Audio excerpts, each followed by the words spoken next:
Operatsiyadan oldin bo'lgan veslari 100 kg bo'lgan va hozirgi paytda veslari 75 kg.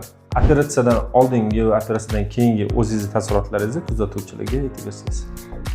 Operatsiyadan oldin meni ortiqcha vazn qiynab kelardi. U qani nimalarda his qilganman, sog'lig'im yomonlashib borgan, oyog'imda, bo'g'imlarimda og'riq bo'lardi. Qaysi doktorga borsam, ozing deyaverardi. Men tabiiy yo'l bilan ozishga harakat qildim. Nima deydi, diyetalar qilib ko'rdim, suv balans ushlab ko'rdim. Sog'lom ovqatlanishga harakat qildim, lekin unaqa foyda bo'lgani yo'q.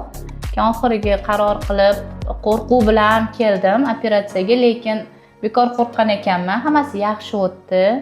Hozirgi kunda o'zimni juda ham yaxshi his qilyapman. Bugun ko'rikka kelgan bo'lsam ham, kelgan zahotim birinchi aytgan gapim, meni o'zim sog'lig'imdan hech qanaqa shikoyatim yo'q degan gapdan boshladim. Hattoki sochim ham unaqa to'kilmayapti. Bir xillarda eshitaman, soch to'kiladi, vitamin yetishmaysa deyishadi, lekin menda ko'z tegmasin, Allohga shukr, hech qanaqa bezovtalik yo'q. O'zim juda ham yaxshi his qilyapman. Kiyimlar yarashyapti deb xursand bo'lyapman. Ancha ob'yomlaringizdan ketgan. Ob'yomdan ham yaxshi ketdi. Sizda shunaqa ves bilan bog'liq muammolar bo'lsa, bemalol bizga direktdan murojaat qilishingiz mumkin. Sizdan ishonch va bizdan sifatli xizmat.